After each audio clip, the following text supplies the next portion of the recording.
Indonesia Tambungan. So here 8 points we will discuss. First one, principle of the transparency. 2, principle of democracy.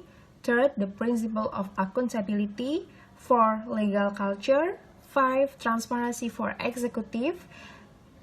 6, transparency for legislative function. 7, transparency for judicial. And the last, the function of non-structural institution. First one, principle of the transparency. What about the transparency? The transparency is the openness of all action and policies taken by the government. The principle of the transparency creates mutual trust between the government and the public by providing information and ensuring that it is easy to obtain accurate and adequate information. Transparency is built on the 3 free-flow information. All government process, institution, and information need to be accessible to interested parties, and the information available must be sufficient to be understood and monitored. And then 3 indicators in measuring the transparency of public service. First, the level of openness is the public organizing process.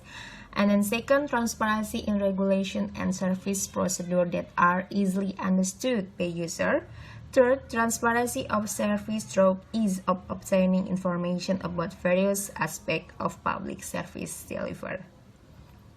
Second, principle of democracy. The principle of democracy embraces 3 main elements. First, participation. And then second, acknowledgement of the difference of options. Third, the embodiment of public interest. And then third, the principle of accountability.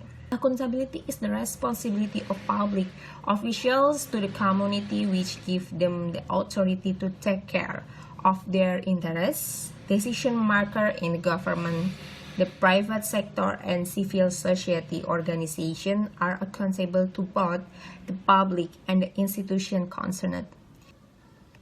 And then 4, the principle of legal culture.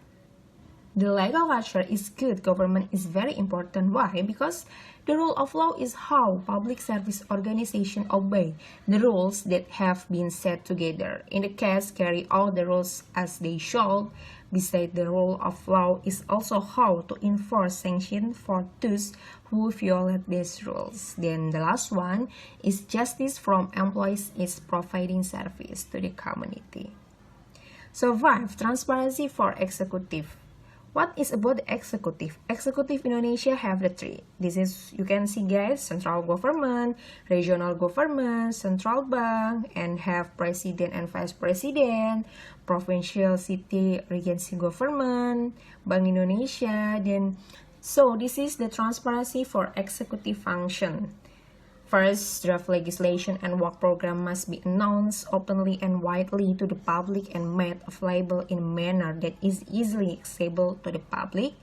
Second, the process of discussion, law and regulation and public policy must be open to the public to enable stakeholders to participate responsibility. And then third, and then 4. For transparency for legislative, this is Legislative Indonesia, and MPR, DPR, and DPD. You can see, guys. Same about transparency of legislative and executive is the same. And then 7, transparency for judicial. What is about the judicial? Judicial is have 3 in Indonesia: Mahkamah Agung, Mahkamah Konstitusi, and Komisi Judicial. So transparency of judicial function same about the executive and legislative. So 8, the function of non-structural institution. What about non-structural institution? This is our institution established through certain law and regulation to support the implementation of state and government function, which might involve government, private, and civil. Social elements are financed by the state budget. Indonesia have 88 from the 168 country.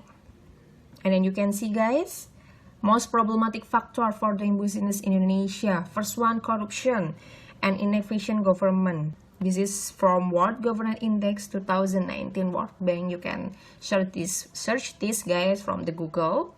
about voice, political stability, government effectiveness, regulatory, rule of law, and control corruption in Indonesia. And thank you guys.